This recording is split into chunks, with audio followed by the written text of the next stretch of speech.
Boom! Ang kahoy na katawan ay napunit, nagpapakita kay Jiangju na magically created mula sa kahoy sa isang iglap. Kailangan niyang makuha ang kahoy na estatwa na ito at hindi mapigil ang napabuntong hininga. Pagkatapos ng lahat, ito ay isang 100 taong gulang na puno lang na hindi makayanan ang labis na insenso at apoy. Kaya, sana ay may hatid ninyong dalawa ang bagay na ito sa general ng demonyo ng kahoy. Paumanhin sa abala, sa sandaling iyon, sa Tawan Cave sa Tucson, may nagsalita sa galit na tono, tama iyan. Sobra na ang general ng demonyo sa sana po. Isang boses ang sumingit, paano niya ng ahas na dumating at hingi ng 3,000 taong gulang na puso ng kahoy mula sa general. Hindi ito maaaring baliwalain, kailangan nating iulat ito sa Demon Lord. Nang marinig ito, nagalit ang general ng demonyo ng kahoy, tumahimik kayo. Dinampot niya ang kahoy na figure ni Jiangju at bulalas, anong dakilang pagkakataon. Sino sa mundong ito ang mag-aalok ng sarili nilang insenso at apoy sa iba? Hindi nakakagulat na siya ay pinili bilang royal consort. Anong makapangyarihang nilalang? Huwag mong isipin na hihilingin ko sa iyo na pumili ng isang maliit na puso ng kahoy. Ibibigay ko sa iyo ang buong puso at atay ko. Bigla, bumahing si Jiangju, sino ang nag-iisip sa akin? Sa ibaba, tuwang-tuwa ang baboy, hawak ang estatwa na ibinigay sa kanya ni Jiangju. Nagtataka kung regalo ba talaga iyon para sa kanya. Siyempre, mariing sagot ni Jiangju. Napakasipag ninyong dalawa upang makuha ang puso ng kahoy kaya dapat ninyong tanggapin ang bagay na ito. Ito ay pinagpala ng insenso at apoy, at ang may-ari ay maaaring makakuha ng merito mula dito. Nang marinig ito, parehong lumuhad sina baboy at kambing, lumuluha ang mga mata. Nigaw-inang kami ng 1,000 taon ngunit hindi kami kahit kalahati ng kasing liwanag ng regalo na ibinigay sa amin ngayon. Ang iyong dakilang kabutihan ay parang muling pagsilang para sa amin. Hindi na kailangan ng ganoong formalidad, sabi ni Jiangju, iniabot ang kanyang kamay sa kanila, gayunpaman, may isa pa akong pabor na hihingin sa inyong dalawa. Naging hindi karaniwang masaya ang boses ni Jiangjes, malapit na ang aking engranding kasal sa Demon Lord. At upang ipahayag ang aking katapatan, gusto kong lumikha ng merit insenso para sa mga nilalang ng 2 santa bilang regalo. Pakiusap, tulungan ninyo akong ikalat ang balita at kung nais ninyo, maaari kayong pumunta sa Sanapong upang kolektahin ang banal na estatwa na ito. Ang pahayag na ito ay nagpamulot sa mata ng parehong bata sa pagtataka. Paano magkakaroon ng ganoong magandang balita sa mundo? Ano ba ang magandang balita na ito? Ang mga sigaw na nakakapanindig balahibo ay tumagos sa hangin, umalangaw ng malalim sa loob ng pag-iisip ng tao. Mahigpit na hawak si Shaning ng 2 tao sa magkabilang gilid, nagpupumiglas ngunit hindi makawala. Inihagi si Shaning sa harap ni Shaolan. Ang liit na ito ay medyo matigas ang ulo. Alam ba niya kung ano ang gustong itanong ng kanyang kapatid? Pagkakita kay Shaolan, malayang umagos ang luha ni Shaning. Kung hindi ako pupunta doon, mananatili ako sa pagtatago kasama ang aking bayaw at hindi ko ipaalam sa aking hipag ang lupain ng Tucson. Hindi rin ako palihim na papasok sa bilangguan upang bisitahin ang aking bayaw, at lahat ng ito ay paninirang puri. Paninirang puri. Oho, napagtanto lang ni Shaolan na ang sorrow na ito ay nagtatago ng maraming lihim. Tinanong niya si Shaning kung may sinabi sa kanya si Jiangju. Kaya't mabilis na sumagot si Shaning, sinabi ng aking bayaw na mahal mo siya, ngunit ang mga bunga na hindi nais ay hindi matamis. Pakawalan mo ang aking bayaw. Bahagyang nabigla si Shaolan sa pahayag na ito. Muli siyang nagtanong upang makasiguro, totoo bang sinabi ito ng aking bayaw sa iyo? Oo, matatag na sagot ni Shaning. Sinabi ng aking bayaw na bulag kang umiibig, isang walang pag-asang baliw na baliw sa mga gwapong lalaki, at hindi ito magtatapos ng maayos. Narinig ang mga salitang ito, dumilim ang ekspresyon ni Shaolan. Mukhang marami nang natutunan ang kapatid ko sa kanya kamakailan, alam ni Huan. Ikabit siya, dalhan mo ako ng letigo. Kaya't si Shaning ay isinabat. Sa kabila ng kanyang pagpupumiglas, hindi siya makatakas. Habang tinanong ni Shaolan ang kanyang katulong, may nangyari ba ngayon dahil walang nakita? Maingat na sumagot si Wano, ang kanilang amo ay pumunta muli sa Tamnaong. Ano, seryoso ang mukha ni Shaolan? Oo, ang Jiangju na iyon. Kailangan kong tingnan kung anong mga trick ang natitira niya. Alam ni Wano sa tabi niya na si Janjo ay mahihirapan sa kanyang magiging asawa. Ilang sandali, dumating si Shaowan sa Tamnaong, kung saan malinaw niyang naririnig ang buhay na bulungan at ingay mula sa labas. Nagpakulo ito sa init ng ulo ni Shaowan tulad ng isang palayok ng halong harina at galit.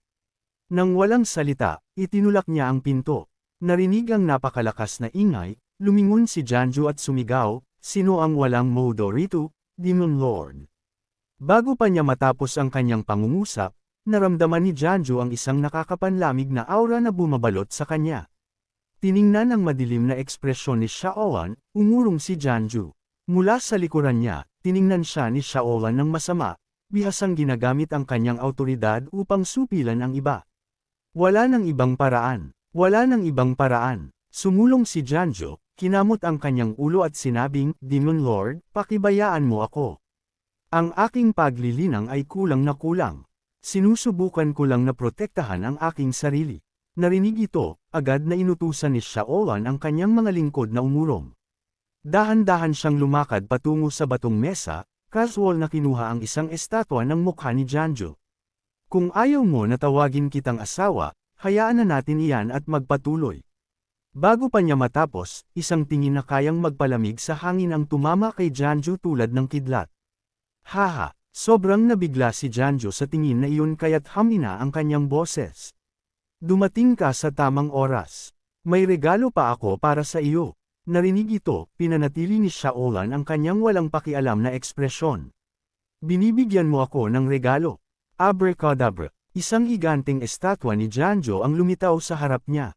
Labis na natuwa si Janjo sa kanyang sariling regalo, masayang sinasabing, "Kung wala ako, maaari mo itong tingnan at alalahanin ako." 2 beses na siyang naistorbo dati, ngunit iba ang pagkakataong ito. Handa na siyang tumakas, halos mapatalon si Janjo sa takot. Seryosong tiningnan siya ni Shaowan. Hindi, mabilang na tao ang nagtayo ng bahay aliwan para lang magtipon ng samyu ng apoy, kahit nagiging mga halimaw para lumaban para sa asensya ng sangkatauhan. Ngunit ibinigay mo lang sa iba. Gamit iyon, isinukbit ni Shaowan ang kanyang espada. Sa wakas, naramdaman ni Janjo na ligtas siya at sumagot, "Paano mo masasabi na ibinigay ko lang ito? Lahat ng ito ay nakalistang presyo lang. Ang orihinal na apoy ay ang kolektibong kalooban ng mga tao. Ang pagtanggap ng samyu ng apoy ay nangangahulugang pagtanggap ng hindi mabilang na mga pag-iisip. Napakababa ng aking paglilinang upang hawakan ito." Sa madaling salita, masyado siyang malalim sa sitwasyon at hindi niya ito hawak ng matatag. Ngunit may isang bagay na hindi naintindihan ni Shaowan. Kung ganoon, saan niya nakuha ang samyu ng apoy na ito? "Hindi ko alam. Hindi ko alam," sabi ni Shaowan, ang kanyang mga mata ay nakatingin sa malayo.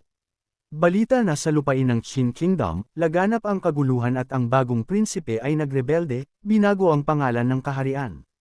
Ngayon, napagtanto ni Janjo na ang merito pala ng insensong apoy na ito ay dinala sa kanya ni Young Master Shao. Ngunit gumawa siya ng mabubuting gawa. Mayroon akong merito kung gumawa siya ng masasamang gawa. Siyempre, tataas din ang kanyang karma. Kailangan kong suriin ang aking magiging pamilya o kung hindi ay maaari kong baguhin ang tadhana ng iba sa kalooban. Huwag na nating pag-usapan iyan. Balik tayo sa pangunahing paksa, sabi ni Shaowan, mabilis ang tibok ng puso habang tinitingnan ang eskultura sa harap niya. Direkta siyang nakatingin sa dingding at sinabi, "Ang pagbibigay mo sa akin ito ay ang iyong paraan ng pagsubok na akitin ako." Sa madaling salita, gusto lang ni Janjo na malaman niya na hindi sila magkaaway. Tiningnan ang kanyang matinding titig na nakatutok sa kanya, nag-utos si Janjo, "Bakit mo ako tinatrato na parang magnanakaw?" Saan nakuha ni Janjo ang ganitong katinding tapang? Lumapit siya kay Shaowan, ang kanilang mga mata ay nagtagpo sa isang masiglang sandali at idineklara, "Hindi mo ba nakikita? Mas mapagkakatiwalaan ako kaysa kay Sir Wano o Fong Jiano." Nakaramdam si Shaowan ng kaba sa kanyang puso sa tingin na iyon. Namula ang kanyang pisngi habang maiyang bamulong, "Ano ang sinasabi mo?" Nagpatuloy si Janjo, "Halos nakatali na tayo bilang mag-asawa. Sino sa mundong ito ang mas nagmamalasakit sa buhay at kamatayan ng kagalang-galang kaysa sa akin?" Direkta siyang nakatingin sa mga mata ni Shaowan, walang kukurap. Nagpabalik-balik ito sa malamig at mainit na puso ni Shaolan. Ang kanyang mukha ay kasing pula na ngayon ng kamatis. Mahina siyang nagtanong, bakit ang dami mong sinasabi ngayon? Ano ba talaga ang gusto mo? Nag-atubili si Janju. Huwag kang masyadong mag-ingat sa akin. Hindi mo ba ako matutulungang alisin ang mga restriction? Hayaan mo akong gumala ng malaya sa tan. Binibini ko, ano ang ginagawa mo? Napakaganda ng kapaligiran kanina lang. Binibini ko, pakitaas ng awa. Hindi ko na kaya. O kagalang-galang, iligtas mo ako. Iligtas mo ako. Matapos ang isang mahirap na sesyon, pisikal at mental, si Janju ay nakaupo na ngayon sa kama na malalim ang pag-iisip. Nakita siyang nasa gayong kaunos-lunos na kalagayan, itinaas ni Shaning sa tabi niya ang isang kilay. Hindi mo ba sinabi na marunong ka sa langit at lupa? Paano mo hindi nakita ito? Nakakahiya, ngunit walang pagpipilian si Janju kundi bigyang katwiran ng kanyang sarili. Shaning, hindi dapat sinasaktan ng mga babae. Dapat silang pinahahalagahan. Gaano man kataas ang aking martial arts, hindi ko sasaktan ang isang babae. Ito ang sinabi ko sa iyo ng libu-libong beses. Nakikita ko ang aking asawa bilang aking unang pag-ibig. Wow! Saing isip ni Shaning, ang bayaw na ito ay tunay na mabuting tao. Bagaman hindi ako makakaalis ng Tucson ngayon dahil inalis ng aking kapatid ang mga restriction para sa iyo, maaari kang manatili dito at maaari kitang samahan. Biglang sumeryoso ang boses ni Janju. Shaning, kailangan ko ang tulong mo sa isang bagay. Bago pa niya matapos, sinigawan siya ni Shaning, sinabi mo na iyan dati at nauwi ako sa pagkakabit sa kidlat ng sorrow sa loob ng ilang araw. Nangako ako sa aking kapatid na hindi kita tutulungan sa anuman. Hindi tutulong. O hindi, sabi ni Janju, kinuha ang isang bag ng spirit stone sa harap ni Shaning. Sapat na ba ito? Tunay, ang kayamanan ay nakakaapekto sa kamalayan. Masayang sumang-ayon si Shaning. Bayaw, ipaalam mo lang sa akin kung ano ang kailangan mo at sisiguraduhin ko ang iyong kaligtasan. Pagkatapos ay kinuha ni Janju ang isang sulat mula sa bag at pinakiusapan si Shaning na ihatid ito sa White Moon Lake. Maaari mo ring alamin kung kumusta si Little Sian Jun mula nang dalhin siya sa Tucson kasama ko. Tiningnan ang sulat sa harap niya, medyo nakaramdam ng sama ng loob si Shaning. Ngunit ano ang ginagawa ng isang mayaman na tulad ni Janju para pahirapan ang isang tao habang nagtatrabaho para sa kanya? Pagkatapos nito, hindi ka magkukulang sa benepisyo. Tiwala ka sa akin. Kinuha ni Janju ang isang jade pendant. Ingatan mo ito. Kapag naayos na ang lahat, gamitin mo ito para ipaalam sa akin. Sa sandaling ito, sa isang kastilyo na lumulutang sa itaas ng kalangitan, naglalaro ng go si Shaolan sa isang matandang lalaki. Ang karakter na ito ay nagngangalang Lord Insan at ipinagmamalaki niya ang isang pares ng pambihirang haba ng kilay. Bigla siyang nagising mula sa isang hindi inaasahang atake ng antok. Tumingin siya kay Shaolan na may time na paghingi ng tawad, kamahalan, patawarin mo po ako. Sa aking edad, madalas akong makalimot.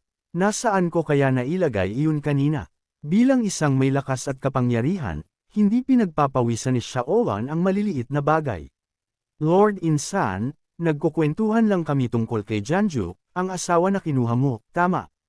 Idinipa ni Shaolan ang isang jade pendant, handa para sa aksyon dahil kailangan niya ang mahalagang hiyas na ito sa sandaling iyon. Tiningnan ang jade pendant sa harap niya, nagkomento si Lord Insan, hawak ang piraso na hiniling ng kanyang minamahal na mas mabuti pa sana kung nagbigay na lang siya ng pera sa matandang babae na iyon sa halip na kuhanin ang pendant na ito noong mga nakaraang taon. Ngunit sa huli, sino ang mag-aakala na ang may hawak ng jade pendant na ito ay isang tila ordinaryong lalaki ngunit mas malaki pa rin kaysa sa buhay. Bigla, mahigpit na hinawakan ni Shaolan ang jade pendant, idineklara ng may determinasyon, Janju ay maliban sa ordinaryo. Napagtanto ni Lord Insan na ang kanyang kagalang-galang na amo ay nahulog sa alindog ng mortal na mundo. Kung ikaw, aking kagalang-galang na pinuno, ay gumawa ng isang panawagan sa aksyon, maaari lang akong tumayo sa tabi mo. Ngunit may kaunting twist, may linya na kailangan kong sabihin. Sige, hayaan ang dakilang Lord Insan na umakyat sa entablado. Ang kahalili ng iyong kamahalan, hayaan na lang natin ang maliit na batang babae na si Shaning na umalis. Pagkatapos ng lahat, ang magiging supling ng kagalang-galang na Panginoon ay nagtataglay lamang ng kalahati ng dugo ng minamahal. At narinig ito, na mula ang pisngi ni Shaola na may mapaglarong pamumula. Lumingon siya at seryosong sinabi, bukas, darating si Janjo sa Ling na upang magturo. Ayusin ang mga kailangan. Sa madilim na kagubatan sa gabi, isang pamilyar na figure ang mabilis na tumatakbo. Si Janjo ay bahagya pa ring natutulog. Hindi ba't sinabi na hindi magsisimula ang beginner class hanggang bukas? Bakit nagmamadali? Kung ipagpapatuloy niya ito, iisipin ng lahat na ipinadala siya ng kanyang ate. Matatag na sinabi ni Shaning, at makakasiguro ka na hinding-hindi babawiin ni Shaning ang kanyang salita. Itinuro ni Shaning ang unahan, ang pasukan sa pinagpalang kaharian ng hadlang ay maaari lamang pasukan ng mga tunay na miyembro ng Tucson Clan. Gayunpaman, ang kayamanan na taglay ko ay makakatulong sa kanyang bayaw, na handang pasayahin siya. Like, comment, share, and subscribe naman dyan mga itudo. Maraming salamat po.